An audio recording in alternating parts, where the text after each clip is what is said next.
നമുക്കൊരു ബെല്ലടിച്ചിട്ട് തുടങ്ങാം. Welcome to Panda's house. ഇത് ഏറ്റവും സൂപ്പർ ആയിട്ടുള്ള ഒരു സ്പോട്ടാണ്. ഇവിടെ ഒന്നല്ല രണ്ടല്ല മൂന്നല്ല 1000 കണക്കിന് പാണ്ടകളാണ്. ഒറിജിനൽ പാണ്ടകളെക്കാളും വെല്ലുന്ന ലെഗോ പാണ്ടകളാണ് ഇവിടെ ഉള്ളത്. ലെഗോ എന്ന് പറയുകയാണെങ്കിൽ ചെറിയ ചെറിയ ബ്ലോക്കുകൾ വെച്ചിട്ട് പാണ്ടകൾ ഉണ്ടാക്കുന്നതാണ്. കുറച്ചധികം കഷ്ടപ്പെട്ടിട്ടാണ് അവർ ഇത് ഉണ്ടാക്കിയേക്കണം. പക്ഷെ കാണാൻ നല്ല രസമുണ്ടായിരുന്നു. കയറി ചെല്ലുമ്പോൾ തന്നെ ഞങ്ങൾ ആനയിക്കാൻ വേണ്ടി ഒരു കുഞ്ഞു കാവൽക്കാരൻ പാണ്ട ഉണ്ടായിരുന്നു. ഒരാൾ മഴ എടുത്തിട്ട് അത് ആഞ്ഞു വലിച്ച് പറിക്കാൻ നോക്കാണ്. കുറെ കഷ്ടപ്പെട്ട് പറിക്കാൻ നോക്കിയിട്ട് കിട്ടണില്ല. പിന്നെ അത് അവിടെ ഉപേക്ഷിച്ചിട്ട് പോന്നു. അവിടെയാണെങ്കിൽ പാണ്ടയുടെ തലയിൽ ഒരു കിരീടം ഇരിക്കുന്നുണ്ടായിരുന്നു. അതെടുത്തിട്ട് ഞാൻ എൻ്റെ തലയിൽ കൊണ്ടു വെച്ചു. എനിക്കമ്മോ, ഇതാണ് മെയിൻ ആയിട്ടുള്ള പ്ലേസ്. നമ്മളിതൊരു വിചിത്ര ലോകത്താണെന്ന് നമുക്ക് തോന്നും. അധികം ആരൊന്നും ഉണ്ടായിരുന്നില്ല. ഇനി ഇതിനെപ്പറ്റി ഈ സ്ഥലത്തിനെ പറ്റി ആൾക്കാർക്ക് അറിയാതെയാണോ അതോ ഇനി ഇത് അടച്ചുപൂട്ടാൻ പോകുകയാണോ എന്താണെന്നറിയില്ല. പക്ഷെ എനിക്കിത് ഭയങ്കര ഇഷ്ടമായി. ഇവിടെ ഇരുന്ന് കണ്ണോട് ഇവർ രണ്ടുപേരും സംസാരിക്കാണ്.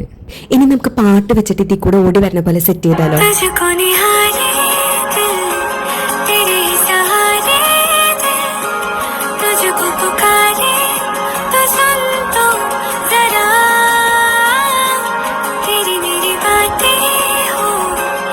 ആരും ഇല്ലാത്ത കാരണം എന്ത് തോന്നിയാസം കാണിക്കാമല്ലോ.